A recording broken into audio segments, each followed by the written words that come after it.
Seja bem-vindo a mais um episódio do Líder Medcast, o seu podcast de saúde. E aí, Dr. Sidney? E aí, Moisés, tudo bem? Tudo jóia. Você que está aí mais uma vez, mais um belo episódio aqui do Líder Medcast, o melhor podcast de saúde do país. Nosso propósito, lembrem-se, é trazer a você conhecimento com pessoas especialistas em cada uma das áreas, fugir das fake news, trazer informação boa, informação checada. Esse é o nosso propósito, dividir conhecimento, trazendo aqui autoridades em cada uma das áreas.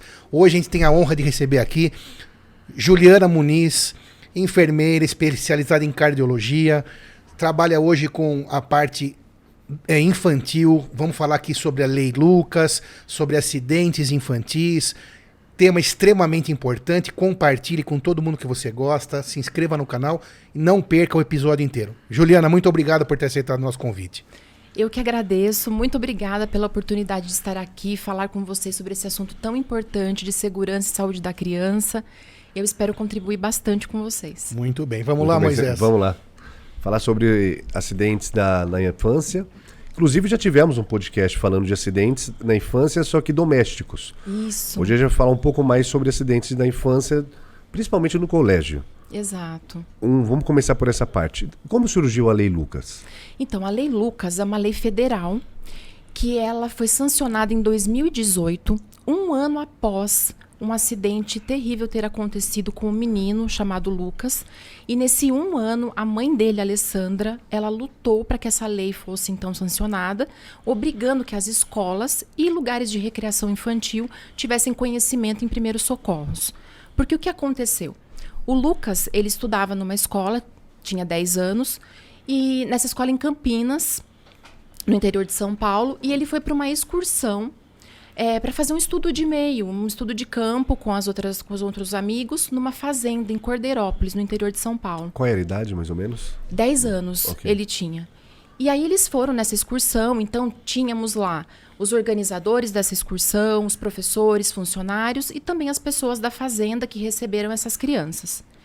No momento do lanche, da pausa, foi oferecido cachorro-quente para as crianças. E nesse momento foi que ele engasgou com um pedaço de salsicha. Nós sabemos que tem alimentos que são mais comuns, de nós engasgarmos. Salsicha é um deles. É um dos que estão no ranking, assim como um dos mais causadores de engasgo. E ele engasgou e nesse momento ninguém sabia o que fazer com aquela situação. E aí chamaram o atendimento médico, o SAMU, que teve o seu tempo de espera, até chegar, e ele foi, então, encaminhado para o hospital já em parada cardiorrespiratória. Então, era um menino completamente saudável, rígido, então é uma tragédia, isso não deveria ter acontecido. Então, a Lei Lucas tem essa função, a de levar conhecimento, a de levar o que fazer e como fazer para funcionários, mas sem fazer disso um alarde, sem causar medo. Nos meus treinamentos, eu sempre foco nisso. A gente não precisa deixar as pessoas apreensivas, com medo, pensando que a todo momento pode acontecer alguma coisa. Porque prevenção é você estar um passo à frente. Se você tem essas medidas de prevenção, você está um passo à frente. Se algo acontecer, você já sabe o que fazer, mas também você sabe que medidas tomar para aquilo não aconteça. Então, quer dizer, na verdade, a Lei Lucas vem no sentido de levar essa informação para quem está lá convivendo com essas crianças. Basicamente, nós vamos falar aqui sobre escolas ou sobre lugares onde há uma concentração infantil maior. E então, preparar essas pessoas para casos como esse daí, onde poderia ter sido evitado esse episódio que terminou de maneira ruim, de maneira trágica. Exato. Então, a Lei Lucas, ela vai trazer essa obrigatoriedade para esses profissionais. Exato. Porque, como a gente sabe, o tempo de socorro é fundamental. Por mais que o SAMU seja um dos mais eficientes no mundo, no nosso país, mas no caso de um engasgo, por exemplo, 10 minutos é muita coisa. Exato. E aí, a gente vai falando aqui agora, mas um deles o engasgo, mas imagino que existam muitos outros comuns que a Juliana vai contar aqui pra gente, falar aqui pra gente como que a gente deve atuar em cada uma desses daí, quedas, piscina, engasgo, cortes e assim vai. Isso que eu ia perguntar, quais são os acidentes infantis mais comuns? Certo. Acredito eu que o engasgo seja Então, o engasgo Um dos primeiros. está num dos primeiros. Na cadeia de sobrevida das crianças, diferente do adulto, a gente começa sempre pela prevenção. Porque uma parada cardiorrespiratória numa criança acontece essencialmente pela falta de oxigênio. Então, no ranking dos acidentes que mais matam as crianças, estão os problemas, por exemplo, sufocação. Dentro da sufocação está o engasgo, está a obstrução por objetos, por corpo estranho, por brinquedos, porque as crianças elas tendem a colocar os objetos no nariz, na boca. Então, a gente tem que alertar creches, por exemplo, acabou a licença maternidade, você vai colocar o seu bebê na creche. Nas crianças menores de 1 ano, o grande risco é a sufocação. E isso ocorre pela posição prolongada. Por quê? A criança, ela deve ser transportada num bebê conforto, para ela ser, então, transportada dentro do veículo, sempre utilizando o bebê conforto, virado de costas para o motorista. Essa é a recomendação da Sociedade Brasileira de Pediatria. Até alguma idade? Até 1 ano, Até eles 1 ano, recomendam. De Então, costas para o De motorista. costas para o motorista. Então o bebê fica olhando O bebê olha pra para o trás. banco. É bem estranho quando a gente... no banco de trás, no logicamente. banco de trás, preferencialmente atrás do motorista, porque a gente, quando está dirigindo, a gente vai passar por alguma situação de perigo, a gente tende a nos proteger, né? Então, a gente está dirigindo, a gente se protege nessa direção defensiva. Então, a gente preferencialmente coloca o bebê atrás do motorista, no bebê conforto, olhando para o banco.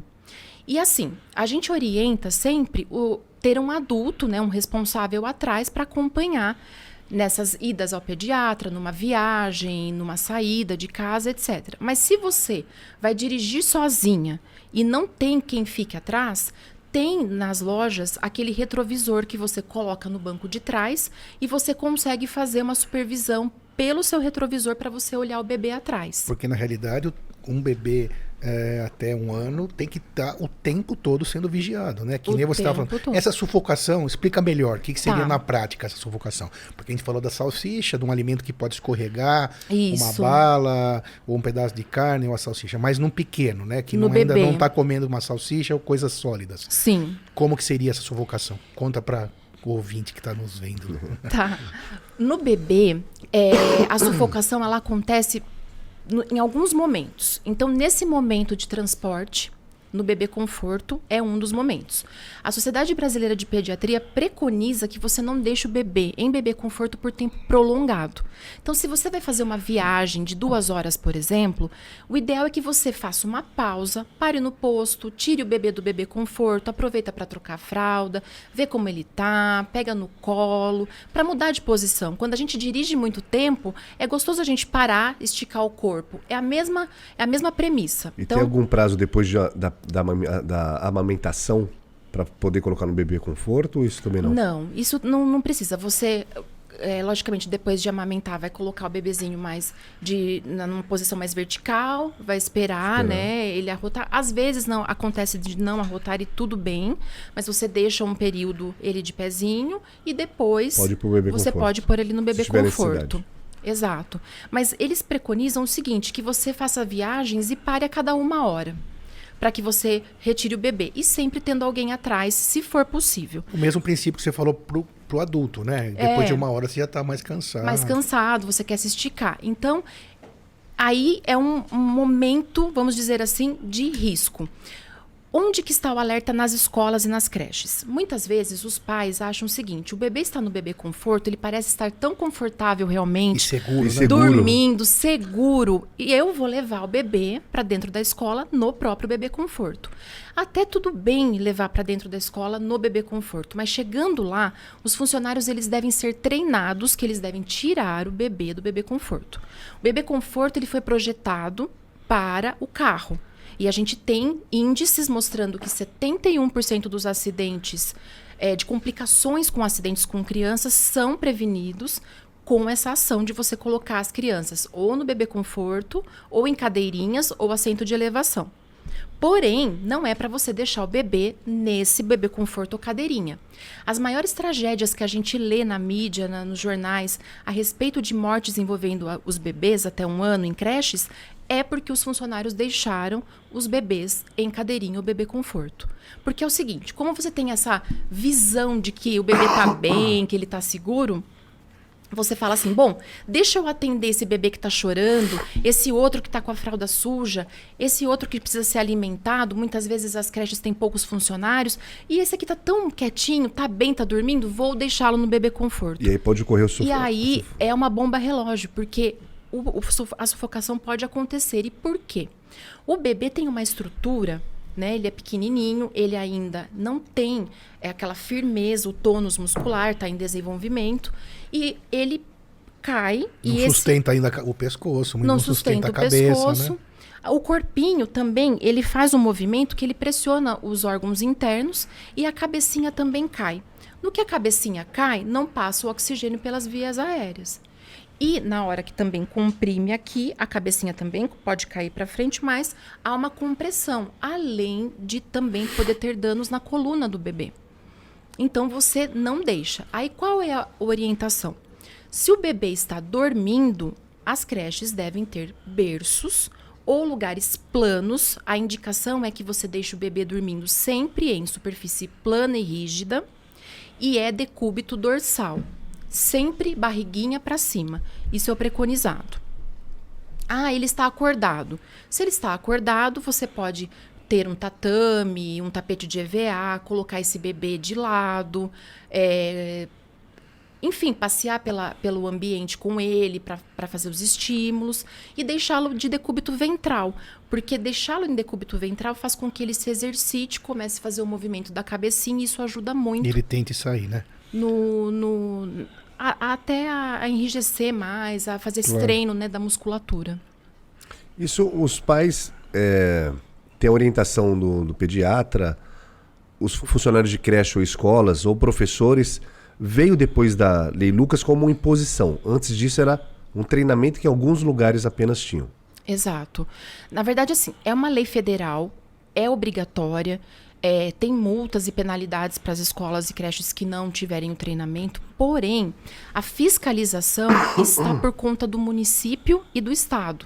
Então, a lei federal deixou a cargo do município e do estado fazer uma legislação para que faça essa fiscalização. Então, a lei, ela tem várias fragilidades. Uma delas é essa. Fiscalizar. Essa fiscalização, ela não acontece. Então, o que eu oriento? Eu oriento que as escolas façam um treinamento.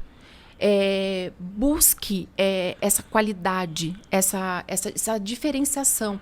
Se você treina os seus funcionários, se você previne, esses acidentes não acontecerão ou diminuirá muito.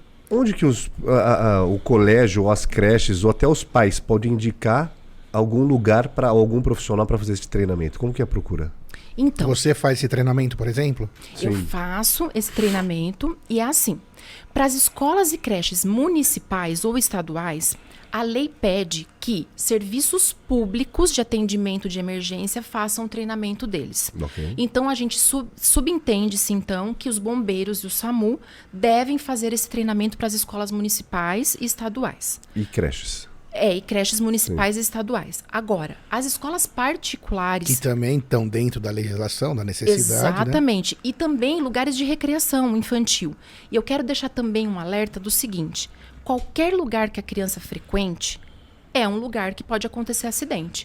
O acidente não vai escolher onde ele vai acontecer. Ele vai acompanhar a criança, onde a criança está. Clube, shopping, a gente já viu também. Parque, na natação, no balé, qualquer lugar. Uma coisa que acontece muito em acidente é que a pessoa só acredita depois que acontece, né? Exato. Então isso é importante ter essa consciência que o treinamento vai fazer com que aquele acidente que uma hora vai ocorrer não se transforme numa catástrofe. Exato. Né? Então, independente da legislação, isso já seria um grande diferencial. Né? Um grande diferencial para aquela escola, para aquela creche. E você que é pai, você que é mãe, logicamente, a hora que for procurar um tipo de serviço para o teu filho, procure aquele que tenha esse treinamento oferecido aos profissionais. Afinal, é a vida do seu filho, do seu ente querido que está ali em jogo. Não espere acontecer. Por isso que chama acidente, né? Se a gente soubesse quando iria acontecer, teria outro nome. Então é fundamental que ocorra isso, e isso é um grande diferencial, independente da legislação. Né? A gente tem que conscientizar as escolas para que elas tenham esse diferencial, coloquem ali na sua entrada... Diferencial obrigatório. Diferencial obrigatório. Coloque ali na sua entrada o certificado que eles estão atendendo a Lei Lucas, os funcionários estão preparados e os pais também devem procurar Exigir, informação, né? Claro. para exigir que ali onde o seu filho vai ficar... Na hora de escolher, né? Na hora de escolher, escolha a escola que tem esse certificado. Porque assim, nós como pais, nós queremos buscar nossas crianças da mesma forma que a gente as deixou. Aliás, melhores. Com brincadeira, alegres, felizes, depois de um aprendizado, de um tempo gostoso na escola. E assim, tem um índice que é gritante, que é o seguinte.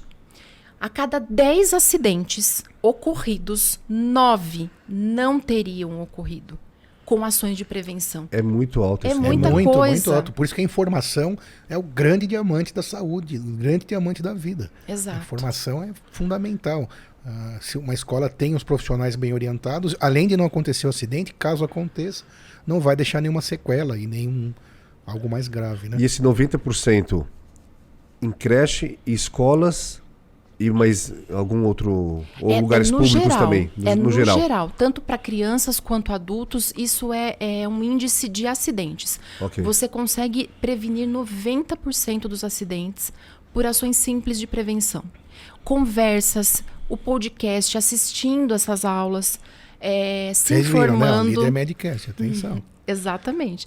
Se informando, lendo livros, buscando informação, fazendo comunidades, grupos entre as mães. Tudo isso só vai ajudar. Ou seja, investindo em segurança.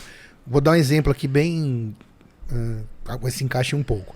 Quando você vai a um parque de diversões num local que você percebe que não tem nenhum tipo de manutenção, né? Vamos supor uma cidade do interior, não querendo desmerecer, mas o parque em si, você percebe que não tem investimento nisso. Enquanto você vai num parque, né, para citar um famoso que é na Disney, por exemplo, quantos acidentes ocorrem na Disney?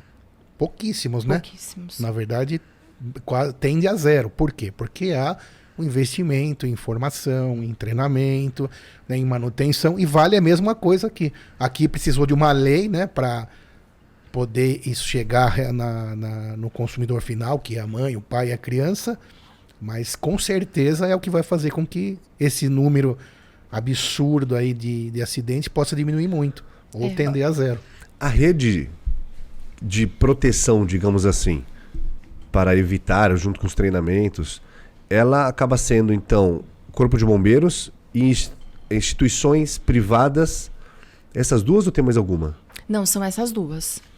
Então, assim, tem os treinamentos vindos do SAMU ou Corpo de Bombeiros, e também instituições particulares formadas por profissionais de saúde que façam esse treinamento direcionado à Lei Lucas. Então, o pai ou a mãe que vai estar procurando uma creche, um colégio, uma escola, tem que exigir do local, perguntar se tem ou não tem, para poder saber se está seguro ou não. Sim, quando os pais vão procurar uma creche, uma escola para as crianças, tem uma série de perguntas que eles devem fazer. Inclusive, se vocês tiverem dificuldade no que perguntar, no que saber, porque assim, eu já passei por isso com a minha primeira filha, não tinha outra criança na família, eu nunca tinha colocado numa escola, e surgem muitas dúvidas. O que a gente tem que procurar, o que a gente tem que saber? Então, se você quiser me mandar uma mensagem, eu posso te ajudar nessa questão. E uma das perguntas que você tem que fazer é se tem o treinamento. Outra coisa, observar o lugar. Fazer a visita à escola, de preferência quando a escola está funcionando. Para você ver os espaços, ver o parque. Os brinquedos, eles têm que seguir todas as normas da ABNT. Não pode ter farpas, parafusos, objetos soltos, os cantos são arredondados. Veja também... Isso faz parte também desse projeto do treinamento, toda essa verificação do mobiliário ou não? Sim, no meu treinamento... Ou da Lei Lucas não fala sobre isso, ou fala também? Na Lei Lucas, eles falam dos primeiros socorros, mas na lei eles não falam, olha, você tem que se treinar no primeiro atendimento em engasgo, em queimadura. Eles não falam quais são os acidentes que você precisa ser treinado. O que eles falam na lei é que você deve ser treinado nos acidentes que mais ocorrem. Então, por faixa etária, tem os acidentes que mais ocorrem, então a gente vai pegar o treinamento nisso. Mas no meu treinamento, eu falo muito sobre também essa questão de você olhar para o todo. Sim. Perfeito. Então, você olhar a cozinha da escola, o acesso, não pode ser acessível às crianças. Porque, por exemplo, você tem na segurança do trabalho toda uma legislação das normas regulamentadoras, né, e outras normas em geral, que estão vinculadas também ao Ministério do Trabalho, etc., dizendo sobre todo o mobiliário da empresa, sobre toda a estrutura do maquinário, desde o piso até a parte elétrica e até a iluminação. Em escolas não tem isso. Exato. Prevenção tanto do adulto, trabalhador, como... Exatamente, que a gente fala do trabalhador, existe uma legislação toda protegendo, né, e tem que ser assim na verdade, para que todo mundo possa trabalhar de maneira segura. E em escolas ou outros ambientes, acho que não é tão, essa legislação não é ainda tão aplicável, né? Tão aplicável. E esse treinamento daí que você estava falando, que você faz pessoalmente para algumas escolas, imagino, ele tem um prazo, ele tem uma frequência, é uma vez por ano, ou é uma vez só? Como é que seria mais ou menos essa... Ou cada professor que entra novo? A gente orienta que faça uma vez por ano. E na lei também está que faça anualmente. Tanto reciclagem como para os novos? Para os novos. Porque assim... Reciclagem não? Reciclagem sim. Okay. O que eu oriento da minha parte como empresa que treina as escolas é que as escolas precisam de uma rede de apoio. Assim como nós, mães e pais, precisamos de uma rede de apoio em casa, as escolas precisam dessa rede de apoio. Então, um treinamento anual sobre primeiros socorros e biossegurança no geral.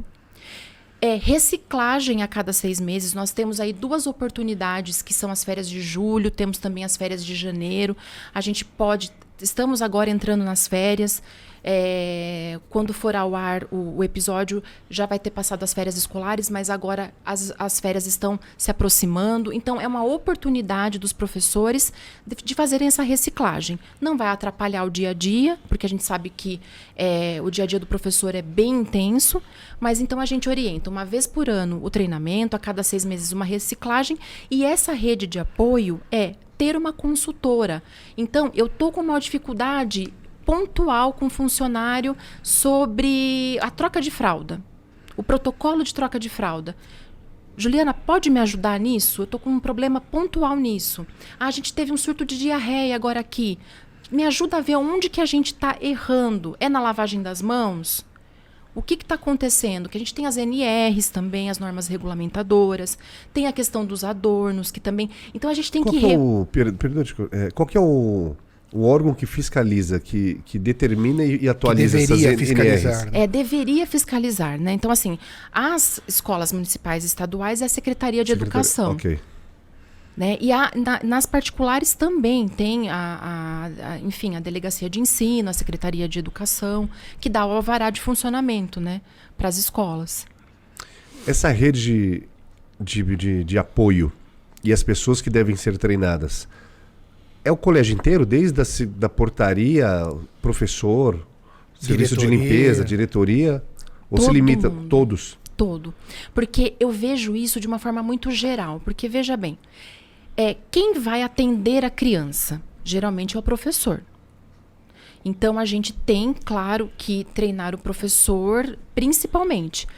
Porém, é a escola como um todo. Porque, por exemplo, quem fica na portaria da escola recebendo as crianças? Então, essa pessoa que recebe as crianças, ela precisa ter um olhar para a segurança da criança. Fiscalizar que a criança não saia sozinha da escola. Saber para quem entregar essa criança. Ver o comunicado dos pais de quem tem autorização de retirar essa criança da escola, para que não tenha perda dessa criança. Não permitir que a criança corra para encontrar alguém e tenha riscos de trânsito ali, riscos de atropelamento ou mesmo de sair da escola. A gente vê muitos casos de creches e lugares que as crianças elas saem da escola. Não pode, tem que ter então um controle dessa portaria, um funcionário treinado para segurança. Então começa ali. Todos têm que estar treinados, então. Todos. Aí tem o recebimento da criança. Como que a criança está? Então já começa uma triagem. Ela está bem? Ela está ativa? Uma criança doente, a gente sabe que ela fica mais quieta, fica mais amuada. Tem a questão de estar com febre ou não.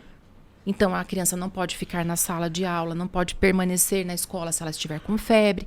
Então, assim, e a questão da supervisão, ela é essencial. Então, por exemplo, a criança está brincando no parque. Aí o funcionário da limpeza está limpando ali uma sala, de repente ele detecta alguma coisa, ele vê alguma coisa. Então, ele também precisa do treinamento. Se ele tiver treinado, ele vai poder estar evitando um acidente. Exato. E, Juliana, você citou agora a palavra biossegurança. Isso. Para quem está nos ouvindo ali, para você que está aí ouvindo, como você explicaria o que é a biossegurança, como que se aplica isso? Tá. A biossegurança é um conjunto de medidas que visam combater, prevenir e tratar possíveis problemas à saúde das pessoas. Então, que problemas? Acidentes, infecções, doenças. Então, a gente falou muito de biossegurança nesse momento pós da questão das escolas terem protocolos de biossegurança. Então, desde a lavagem das mãos, higienização e desinfecção dos mobiliários, dos ambientes, tudo isso faz parte da biossegurança. Compartilhar objetos, comida, tudo faz parte dessa biossegurança. Tudo faz parte da biossegurança. Isso também faz parte desse treinamento, quando você faz esse treinamento? Sim. Tá, eventualmente. Eu quero contemplar as duas partes. Tanto a parte de infecção, quanto a parte de acidentes. Para a gente deixar as escolas bem preparadas para que as crianças... doenças elas vão ter. Faz parte da infância, faz parte da questão da imunidade.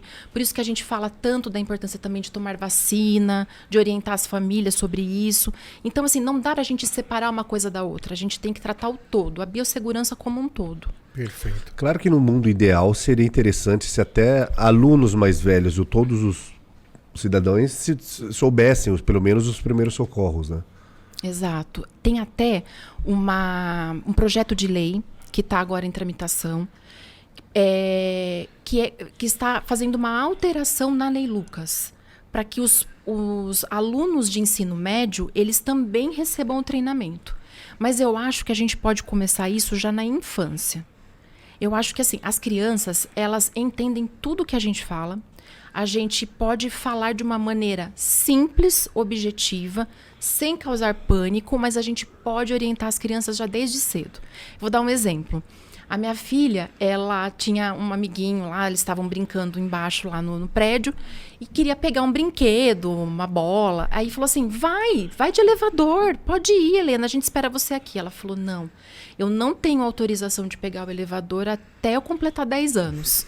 Então, assim, é um exemplo, né, da vida real de que você ensina a sua criança que ela não deve pegar elevador sozinha, que ela não deve sair na rua sozinha, que se ela, por exemplo, você está num sítio, você está no interior, agora épocas de chuva, muito calor, umidade, tem a questão dos animais peçonhentos.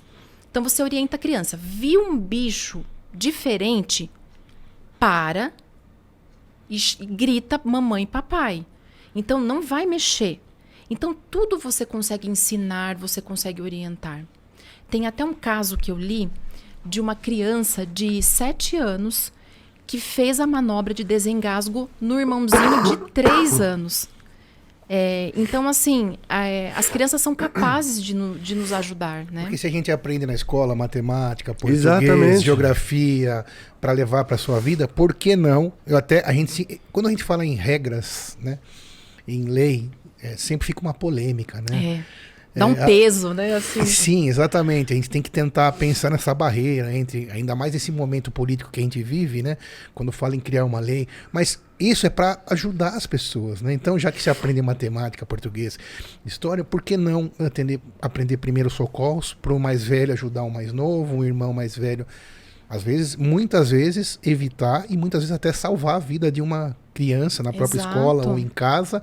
E nessa rede de apoio incluir também, então... As crianças. As crianças, né? E o ensino, né? Você veja, as crianças, elas mexem no celular numa facilidade. Assim, tem coisas que eu falo, mas como você fez isso? Mas melhor que nós. Melhor mesmo, que né? nós. Então, por que a criança não é capaz de ligar para o 192, por exemplo? Se ela ali vê uma situação. Ela é capaz de fazer Desde isso. que alguém oriente antes Desde e aquilo que ela fique consolidado. Exato. Porque os meus pais, por exemplo, sempre também me ensinaram para não pegar um elevador sozinho, ou não sabe nadar, não chega perto da piscina, e não salta de cabeça num lago sem saber o A que tem profundidade. embaixo. Se saltar, põe a tua mão na frente. E coisas bobas, né, que parecem Que salvam vidas. bobas, mas salvam vidas. Não só vidas, mas salvam você de sequelas importantes. Sim. Que o mundo é cheio de riscos, faz parte do jogo. Mas uma coisa importante também nessa questão da lei, sem causar pânico, como você falou também agora há pouco, né, Juliana? Não é para isso, o objetivo não é criar nenhum tipo de pânico ou medo. Exato. É só uma coisa assertiva no sentido de prevenir-se, de evitar acidentes e também diminuir o problema no caso de acontecer, né? Porque você falou, né, doutor Sidney, assim, quando a gente fala de uma lei, de uma obrigatoriedade, dá um peso tão grande, aí você fala acidente, e eu entendo, porque assim, eu me coloco no lugar de quem fez pedagogia, fez psicopedagogia, é administrador, é segurança, é funcionário de escola. É empreendedor. É empreendedor. Eles não escolheram o que a gente escolheu, que Sim. foi a área da saúde. Então, assim, você não precisa aterrorizar. Olha, você vai lidar com sangramento, você vai ter que fazer tal coisa. Não. O que a gente ensina é como o BLS.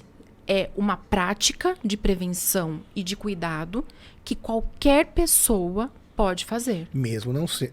Sobretudo, não sendo da área de saúde. Exato. O BLS, para quem está nos ouvindo, é Eu o quê? perguntei isso agora. Isso. Sim. Eu sei que você pensou.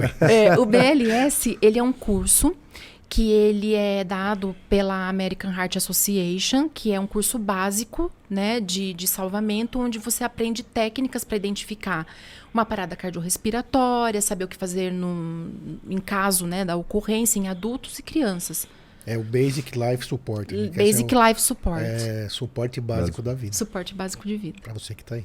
Então, quer dizer, é o mínimo que uma pessoa que não é da área de saúde precisa saber para ajudar, então, num socorro, por exemplo, no engasgo, numa queimadura, numa queda, numa fratura, etc, etc. Exato. Se a pessoa, por curiosidade não, por prevenção, por preocupação, ela quiser procurar, onde ela procura para ter esse tipo de treinamento? Para fazer para os familiares, para colegas, para a comunidade? A gente tem agora a internet que nos auxilia muito. Você pode procurar as instituições, os lugares que fazem, que dão esse curso. Marque uma reunião com cada pessoa, veja o conteúdo que tem nesses treinamentos, tire suas dúvidas. Tem várias opções, né, no mercado, avalie qual a sua necessidade. Tanto privadas como públicas, as duas. Na questão das escolas privadas, elas deverão procurar lugares particulares, né, privados. E as escolas públicas, elas devem, então, através da Secretaria da Educação, os diretores vão fazer esse link entre as escolas e o SAMU e os bombeiros. Na época da ou até um pouco antes, teve alguns movimentos de comunidades, de bairros, para darem suporte para famílias mais necessitadas. Não existe algum movimento que eu saiba, mas para esse tipo de prevenção, esse tipo de treinamento, tanto da parte, tirando agora, saindo de escolas, mas de um ato direto de alguma pessoa dentro de um bairro, dentro de uma região, ela pode procurar alguma unidade básica de saúde, corpo de bombeiros para fazer esse tipo de treinamento, para poder disseminar isso dentro de um bairro, de uma região? Sim, eu acho. Assim, a Cruz Vermelha faz esse trabalho. Cruz Vermelha. Cruz Vermelha faz esse trabalho.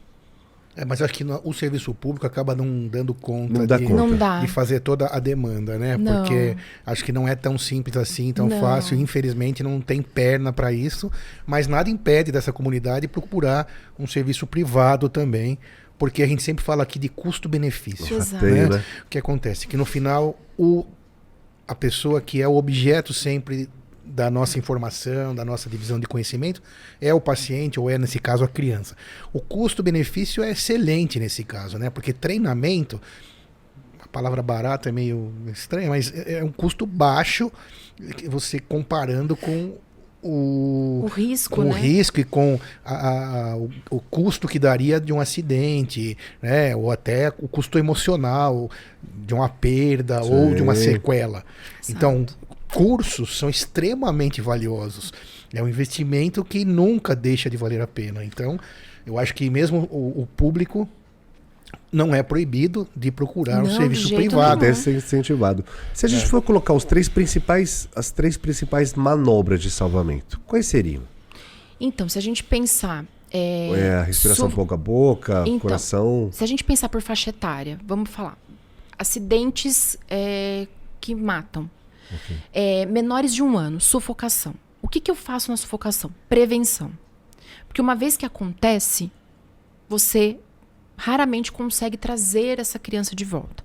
A gente tem um índice que é o seguinte: a cada minuto que uma pessoa está sem respirar, está em parada cardiorrespiratória, são 10% de menos chance de você conseguir trazê-la, de você conseguir salvá-la. Em 10 minutos é 100%. Sem dúvida. Né? Você tinha falado, né? 10 minutos. Sim. Exatamente, Ok. o Dr. Sidney já tinha falado sobre isso. Então, assim, a gente tem ocorrências que a gente tem que prevenir. Então, a palavra é prevenção. Se a gente for falar do segundo acidente, que é trânsito, também vamos lá, é prevenção. Então, é o uso dos dispositivos veiculares. A direção defensiva, a direção responsável. Se a gente for falar da faixa etária do 1 a 4 anos, é o afogamento. Afogamento já foi segundo lugar, agora é primeiro lugar. Então, o que você faz? Prevenção. Sempre. Ah, mas eu peguei uma criança, eu vi que ela está afogada. Aí você tem as técnicas. Então, você primeiro tem que tirar essa criança daquele lugar. Primeira coisa, você chama ajuda. Sim. Então, você vai ligar para o 192 ou o 193. Depois, você vai retirar essa pessoa Tudo ao mesmo tempo. É tudo Tá ao mesmo ligando e tempo. tá ajudando. Se você tem alguém junto, você Já fala, pede pra essa você pessoa. liga. Isso. Você fala, você. Fala o nome da pessoa. Moisés, você. Você vai ligar para o 192 ou 193. Dá o endereço, dá os dados para vir agora, que é urgência. Na verdade, isso é uma emergência. Aí você vai tirar essa pessoa dali. Nunca entre junto. Nunca ofereça as mãos, ofereça os pés. Dê objetos flutuadores para você tirar essa pessoa dali. Não se coloque em risco. Porque por dia morre um brasileiro tentando salvar uma outra pessoa no caso de um afogamento. E aí você vai, então, verificar se essa pessoa está respirando. Não está. Aí você vai aplicar, então, a respiração. 5 respirações. Tem algum boca a vídeo boca. simples na internet? Ou é até Tem. perigoso a gente mostrar aqui, ou é melhor nem mostrar? Não, tem. A gente tem um site da Sobrasa, que é a Sociedade Brasileira de Salvamento Aquático. Então, qualquer pessoa pode acessar de casa. O Dr. Davi, que é o presidente da Sobrasa, lá tem todas as informações. Desde dados epidemiológicos, do Brasil, como está nessa relação de afogamento, cartilhas para você distribuir para as pessoas, para distribuir para as escolas sobre prevenção. Então esse site Sobrasa tem material de suporte Tem material, apoio. tem. Para você imprimir, tem cartilhas, tem banners, tem todas as informações que você precisa para você fazer a prevenção e também os passos. Tem lá o passo a passo para você fazer, caso você tenha essa ocorrência ali próximo a você. Então, ou seja, mesmo que você não tenha disponível um orçamento em dinheiro ou em valores para você investir nessa situação, você tem hoje através da internet, através do Líder Medcast, por exemplo, você tem aqui através da doutora Juliana, trazendo informação para que você, de maneira global, né? Você, de maneira aberta, você indo a sites confiáveis ou vídeos confiáveis, consegue ter esse treinamento. Aí não vai ter certificação, mas pelo menos o treinamento consegue fazer com um custo bem baixo e o benefício Sim. altíssimo. E você estava falando também da direção defensiva, é um dos 3, então o acidente de automóvel é um dos 3 mais... A gente vê que assim, os principais acidentes acontecem por distração. Agora é o período de férias, né? Então tem um aumento dos acidentes de trânsito, porque as pessoas viajam mais. E essa questão do celular, essa questão de você se distrair, né, na direção. Então, tomem cuidado, estejam atentos. Eu sei que dirigir com crianças muitas vezes é uma aventura. As crianças, elas não param muitas vezes, tem choro. Deixa alguém cuidando delas e quem estiver dirigindo fique focado na direção. A gente estava falando dos principais acidentes por idade. De 4 para cima, até 10 anos, 15 até, não diria, deve ter também, acredito eu. Mas de uma faixa etária de 10 anos. Então, dos acidentes, os que levam para internação, a queda nos menores é a principal. Depois vem queimadura, intoxicação. E as quedas, elas mudam nas faixas etárias. Então, de 1 a 4 anos, as crianças elas estão começando a andar, elas perdem o equilíbrio, estão firmando a questão da marcha, então elas podem cair da própria altura ou também de altura, porque as crianças elas são curiosas, elas querem ver. E aí que vem um alerta, que é colocar rede de proteção. Se você tem qualquer altura, escada, mezanino, sacada, varanda, janelas, tem que ter, tanto nas escolas quanto em casa. Queimadura, o doutor Sidney falou assim, sobre o gasto que é uma internação hospitalar por acidente. Queimadura é uma das que mais são onerosas, porque... se prolongam muito, né? São internações longas, com procedimentos, além da dor física e emocional, né? Dessa criança que também vai ficar com uma marca. Então, a gente tem que ver tudo isso. Mas as crianças maiores, as quedas, elas já são de aventuras. Então, skate, bicicleta, patins, sobe em árvore, quer escalar o muro, né? Então, aí a gente tem que tomar cuidado com essas orientações. E lembrando, que nem você falou desde o começo também, né, Juliana, que na verdade não é para causar o pânico, porque as crianças, os adolescentes, os jovens, isso, né? Eles vão andar de bicicleta, vão andar de skate, mas o mundo vai evoluindo. E, por exemplo, eu não sei como eu continuo vivo, porque na minha época você andava no chiqueirinho da Caravan, né? Você e mais 5 primos, e seu tio andando na Castelo Branco a 100 por hora.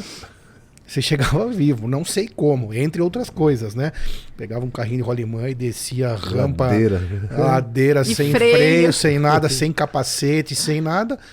Chegava lá embaixo, tomava um capotão e continuava vivo. Tudo isso as crianças e os adolescentes vão continuar fazendo, né? Porque a vida é legal por essas aventuras. Vai evoluindo a segurança. Mas a segurança vai evoluindo e não há nenhum problema em fazer tudo isso usando um capacete, usando os equipamentos corretos, a roupa adequada, né? Então você vê nos esportes, por exemplo, são esportes muitas vezes de alto impacto, mas tem as devidas proteções, treinamento adequado para que não passe o limite do risco, né? E todo mundo sai inteiro daquela brincadeira. Seria por aí, não? Sim. Mas eu acho assim, tudo é bom senso, né? Isso. A palavra bom senso e equilíbrio, porque é o seguinte, a gente vê algumas mães querendo tolir as crianças, né? Então, não vai pegar, não vai subir, não vai fazer. Gente, deixa a criança brincar, deixa a criança cair, deixa a criança se divertir, né? A criança precisa dessa exploração. Com a rede de proteção antes, né? Isso. Formada. Então, formada, isso. Então você faz o quê? Você se informa, conhece o que pode acontecer, previne e aí deixa a criança se soltar, brincar. Não deixa tesouras, ponta de mesa. Exato. Tomada sem proteção. Qual que é o problema de você tomar essas medidas? Não tem problema nenhum. Então, tirar as quinas vivas, proteger uma escada. E outra coisa, não duvide de pequenas alturas também achar que não tem problema. Tem sim. Por exemplo, no trabalho, o trabalho em altura para os profissionais, né, das empresas é considerado acima de 2 metros. Né? Trocar uma lâmpada já é trabalho em altura. Sim. Quantas vezes já não atendi como médico no hospital um paciente que fez até uma fratura de coluna, ficou paraplégico, tetraplégico, porque foi trocar uma lâmpada. Ou foi colher uma fruta para um neto. Isso acontece e muito. E por que cada vez vem mais à tona? Por causa da informação. A informação. Por causa do acesso à informação. que é, na verdade, o nosso maior propósito, trazer essa informação adequada. Não é para causar pânico, isso é importante. Você falou desde o começo, a gente nem tinha falado sobre isso. Mas para mim isso é super importante. Porque senão vem aquela história do solta-regras, né? Para não falar outra palavra, né? Isso. Eu tava pensando na palavra, é o solta-regras. Então, não é isso a ideia. É que você possa defender, ajudar o seu ente querido a não se envolver em nada que vá causar um dano para ele e para todos nós, né? Exato. Tem gente que fala assim, eu não quero ficar pensando nisso, se eu ficar pensando em acidente eu vou atrair. Não. Você não fica pensando nisso. Você pensa na proteção. Você só pensa na proteção. É o contrário. E eu sou super contra mães super protetoras. Eu já, assim, vivenciei casos da mãe não deixar a criança no escorregador, chegar até o final, tá lá segurando. Deixa a criança. Você toma as atitudes. Isso não vai fazer com que ele não rale o joelho. Todo mundo já passou por isso. A gente já foi criança, a gente passou por isso. E a gente tem as boas lembranças e memórias. Então, vamos passar por isso, mas com bom senso. Com uma casa segura, com uma escola segura, com bom senso. Exatamente, com a informação adequada para que aquilo não se transforme em um acidente. Exatamente. Então, as principais medidas, de uma forma bem resumida, acho que não tem como fazer isso, né? Em casa... Sim. Tomadas, tesouras, rede de proteção, quinas de mesa. A gente pode fogão, sempre... Fogão, cozinha. A gente sempre pode dividir por faixa etária, que eu acho que fica muito mais fácil da gente elucidar assim. Por exemplo, eu vou ser mãe e eu vou chegar com o meu bebê em casa. Quais são os perigos nesse momento? Recém-nascido. Queda é um risco, sufocação. É importante isso para você nesse momento ou não, Moisés? Muito importante. Então, eu só tô pensando em bebê, né, Moisés? Mas assim, por quê? Olha só. Eu vou falar de queimadura com você agora nesse momento? Não. Até vou, por conta do banho. Mas assim, não é a queimadura de ir lá no fogão. Não, porque a faixa etária é outra. Então, quais são os cuidados que você tem que ter ao chegar em casa? Vai trocar o bebê, e isso acontece muito em escola também. A gente tem uma premissa, né? Nós enfermeiros vamos fazer uma atividade. O médico também vai passar um catéter. O que ele tem que fazer? Primeiro é todo o material. Reúne tudo. Tem um preparo antes. Você não deixa o paciente para ir lá pegar alguma coisa. Você já está paramentado. Você vai sair. Você não interrompe algo que você vai fazer. Então é a mesma coisa. Eu vou trocar o bebê. Eu já deixo tudo ali. Tá tudo à mão. Após eu terminar de trocar o bebê, eu vou repor os materiais. Por quê? Eu não vou deixar a criança em nenhum momento sozinha. Sabe aquela coisa? Eu ponho a mão aqui e falo, deixa eu alcançar ali que eu tenho um... Esquece. E a criança cai, e cai de altura. Então, escolas fiquem atentas a isso. Que mais? Sufocação. Eu vou deixar o bebê dormindo sempre no berço de barriga para cima. Eu quero ficar com um bebê nos primeiros 4 meses. É preconizado que eu fique até os 6 meses para fazer a supervisão dele. Também facilita a amamentação. Tudo bem. É o bebê no mesmo quarto dos pais e não na mesma cama dos pais. Isso gera um pouco de polêmica que eu já ouvi, né? Tem lugares que falam que tem que deixar o bebê no quarto ao lado. Tem lugares que falam que tem que deixar o bebê próximo à mãe.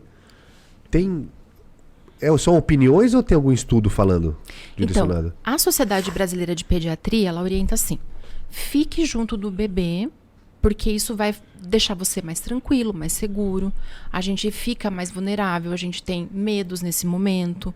A gente também tem a privação de sono, a gente fica bastante cansado. Então, ficando mais próximo, você facilita uma série de coisas. Okay. Porém, não é colocá-lo na sua cama. Ele vai ficar no berço. Ao lado da sua cama. Se você se sentir seguro que deixar no quarto ao lado, tudo bem. Aí vai muito, né, da particularidade de cada um. Mas o importante, o alerta, é a escolha do lugar que vai dormir. E como vai dormir. Né? Então, essa questão de usar os protetores de berço, ursinhos de pelúcia, almofada, travesseiro, manta. Muitos pais colocam uma camiseta para a criança sentir o cheirinho e deixa junto. Não pode. Por que não pode? Explica para o nosso ouvinte. O bebê, ele não tem maturidade para se desvencilhar de algo que está no seu rosto e tirar aquilo que está impedindo que ele respire. Então, quantas pessoas já não pegaram o bebê com a camiseta e deu tempo de tirar, né, do seu rostinho? Então você não deixa nada. Tem algum lugar, algum material que diz protocolos até 6 meses? Exatamente o que a gente está falando aqui. Até 6 meses é isso? De 6 meses a 2 anos são esses os cuidados? Tanto para a pessoa em casa ou até para protocolos como o da Lei Lucas? Para instituições de ensino do Estado, do município ou até de particular?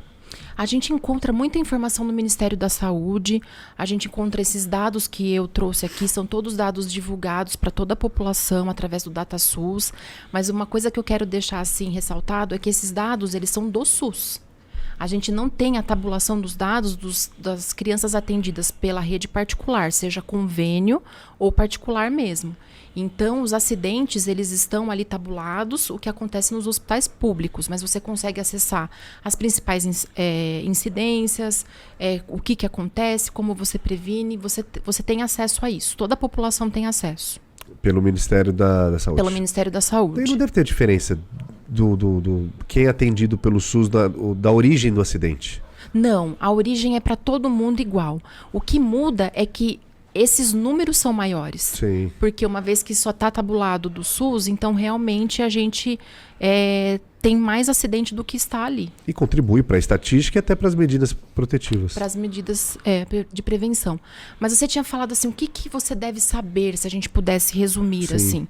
Então, além das prevenções, assim, a prevenção, a questão de interrupção de oxigênio à criança é a principal, porque a causa de parada cardiorrespiratória numa criança é a falta de oxigênio, então essa é a prevenção número 1. Ursinho do berço, travesseiro, brinquedo, esquece. As crianças colocam objetos, né, no nariz. Sem querer, né? Sem não querer. Tá sabendo o que tá fazendo. Ainda não tem maturidade. Não tem maturidade. Então, assim, a gente orienta sempre a fazer aquela varredura em casa e na escola também. Porque os brinquedos, eles quebram. De dia, claro que pode usar o brinquedo, né? Tem que só tomar esse cuidado. A gente fala do pânico de novo. É para dormir que nós estamos falando, que não deve deixar, né?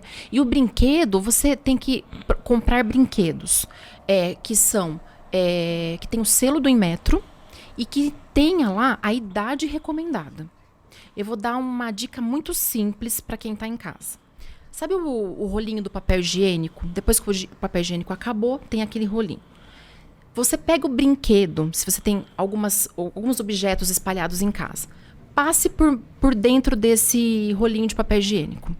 Se entrar no rolinho, é porque este é um objeto perigoso para crianças até 3 anos de idade. Muito bom. Legal.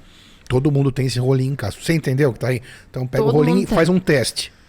Como que é? Então, se passar pelo rolinho é porque é muito perigoso. É muito perigoso, é pequeno. Que aí consegue passar pela boca. Porque consegue, que a criança coloca na boca. Outra questão também, que a gente fala do engasgo, o corte dos alimentos. Então, assim, eu já vi crianças, fotos assim na internet, né? O bebê, a criança um pouquinho maior, com um potinho de uva, né? As uvinhas assim, redondinhas. E a mãe, agora ele vai lanchar dentro do carro. E aquela tá indo para a escola e comendo a uva. Inteira. Então, assim, mais uma vez, sabe a seringa que a gente usa para dar o analgésico para criança? Pega a seringa, tira o êmbolo, que é aquela parte de dentro. Aí vai ficar ali aquela seringa ali. Pega uma uva, pega um mirtilo, essas coisas redondinhas. Coloca uma bala, coloca ali. Você vai ver que vai obstruir o tubinho ali da seringa. Então, como é que você corta? Você corta no comprimento. Porque daí, a hora que você coloca ali, ele não oclui. Porque se eu cortar a uva ao meio, você concorda que ela continua com a mesma circunferência. Sim. Então, essas são dicas práticas do dia a dia que você já vai estar prevenindo demais. Porque daí, eventualmente, se ocorrer um engasgo, ocorrer uma aspiração, ainda sobra um espacinho para conseguir respirar, mesmo que seja de maneira inadequada. Mas aí o seu tempo, que era de, de 5 ou 10 minutos, passa para 30 minutos. Ou sei lá quanto, depende. Eu lembro que quando eu era também criança, tinha aquela bala também super famosa. Não, você ainda é jovem. Né? Não, mas aquela bala... Ou de canela? Era soft. Terrível. Que é uma bala lisinha e redonda, do tamanho de uma moeda de R$1, né? Talvez um pouco maior, meio gordinha. Aquilo é um assassinato, né? Aquilo era. Depois, com o tempo, aí foi obrigado a ter um furo no meio da bala. Hoje né? tem um furo no meio. Então tem um furo, e aí, se caso ocorrer Sim. uma aspiração, através desse orifício, consegue passar um pouco de gás, no caso o ar Mas isso é atmosférico. importantíssimo. Porque a criança não. A gente, olha, nós como adultos, quantas vezes você comendo naquele momento de pressa, né? Falando, Rindo, né? já atrasado para o trabalho, atrasado para sair de casa, você acaba, mesmo com qualquer tipo de alimento, pão, comida, macarrão, qualquer comida, se você não prestar atenção, você pode se engasgar, né? A criança, então, que nem tem noção do que vai acontecer nesse caso, é muito comum. Não, mas isso é muito importante, porque assim, você cortando, não é, ela não vai engasgar? Ela pode engasgar, mas é exatamente isso, não oclui a via aérea dela.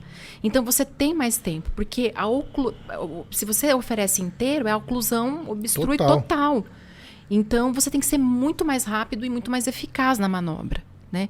Então se a gente pudesse falar assim, o que você precisa aprender, escolas e pais?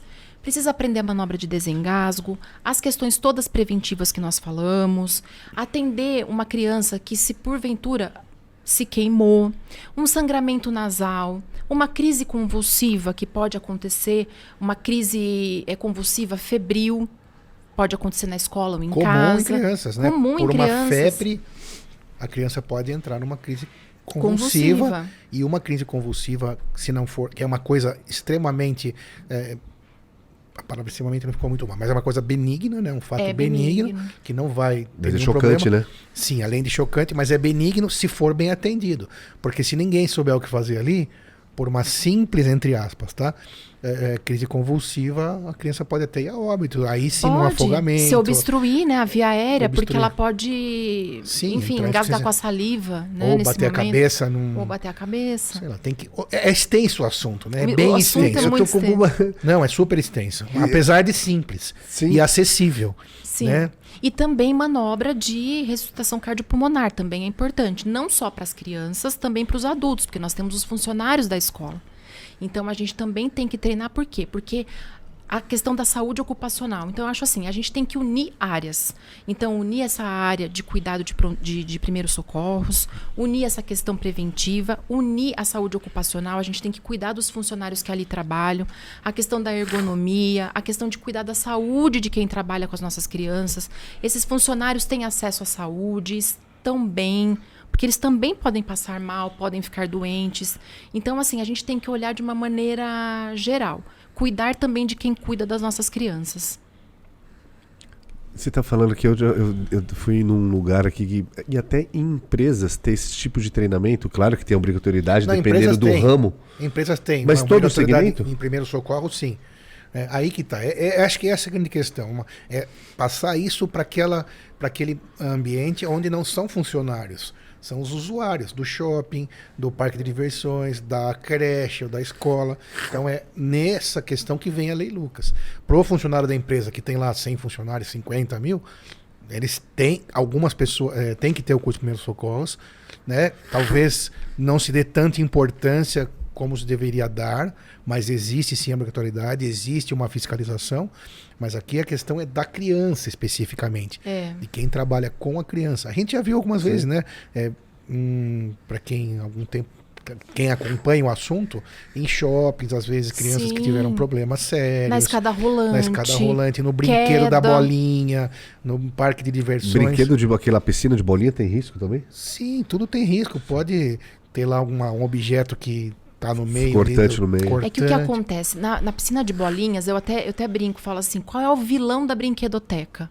É a piscina de bolinhas. Não só por uma questão de infecção, porque assim, com que frequência essa piscina de bolinhas ela é higienizada? Mas assim, ali caem coisas, né? Brinquedos quebrados. E fica escondido. E fica escondido ali embaixo, né? Então a gente tem que ter esse treinamento. A piscina de bolinhas deve ser esvaziada e deve ser feita toda a limpeza da caixa e também das bolinhas. E lembrando que não é para causar pânico. Exato. As piscinas e bolinhas estão aí para serem gente, as crianças amam, é muito legal, mas tem esse cuidado. Aonde? No shopping, no condomínio, os condomínios que tem brinquedoteca, Festa né? de criança, Festa né? de criança, Buffets e tal. buffets. E outra coisa também é que as famílias, elas podem se informar, devem se informar sobre isso, para inclusive passar essa informação para os avós, para passar essa informação para as babás. De repente, a rede de apoio dessa família não será a creche, não será a escola, mas será a babá, será a avó, um tio. Então, leve essa informação. Por quê? Na escola, o que você precisa ter é o conhecimento não só sobre tudo isso que a gente falou hoje, mas sobre a criança. A criança, ela tem alguma doença prévia? A criança já teve alergia a alguma coisa? Então você tem que saber tudo sobre a criança. É epilética, pode ter uma crise convulsiva. É diabética? Quais são as morbidades ali? Quais são os problemas que essa criança tem? Vai ficar com alguém da família? Deixa a carteirinha do convênio, deixa a carteirinha de vacinação, deixa o telefone do pediatra. Ah, mas não vai acontecer nada. Não vai. Exatamente. Não vai, não é para acontecer. Mas, caso aconteça, olha, ele caiu, mas eu já liguei para o pediatra, já fiz tal e tal coisa. Se precisou levar para o pronto-socorro, já sei que hospital levar, que convênio que ele tem. Então, tudo isso é muito importante. A informação, ela salva. Informação é ouro, é muito importante. Em saúde, então, em acidentes, é extremamente importante. E a gente voltando aqui, a que a gente falou agora há pouco em relação ao investimento. O investimento em informação é muito menor, o custo-benefício é muito melhor do que você deixar acontecer um acidente, esperar acontecer, que muitas vezes o valor vai ser impagável, né? Sim, porque, por exemplo, essa escola onde aconteceu esse acidente que a gente falou no início da conversa, que originou a lei. E essa, vamos dizer que essa foi para a mídia, né? Essa Porque foi para imagina mídia. quantas outras acontecem e aconteceram, Muitas outras e muitas outras ocorrências, né? Sim. Mas assim, imagina essa escola, né? Essa mancha, esse trauma, A família a também. família, e é irreversível. Então, assim, tudo isso a gente tem que pensar. Muito bem. Bom, excelente nosso bate-papo.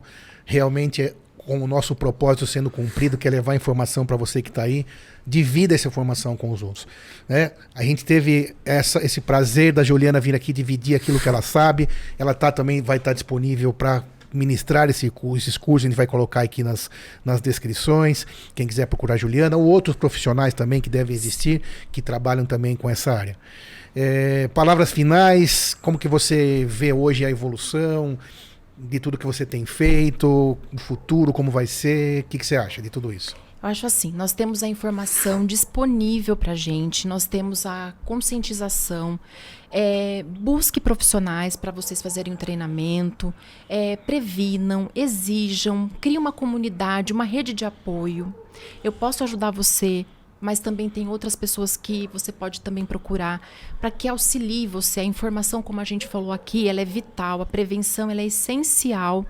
E todas essas medidas aqui vão salvar e prevenir muitos acidentes e fazer com que a infância seja esse momento tão gostoso de aproveitamento, de brincadeira e de desenvolvimento, tanto físico, intelectual, enfim. A escola é para ser curtida. Quando a gente pensa na escola, vem toda uma memória afetiva e o que a gente quer é que as crianças tenham isso no futuro. Então, sigam aqui o podcast, se informem e busquem informação segura.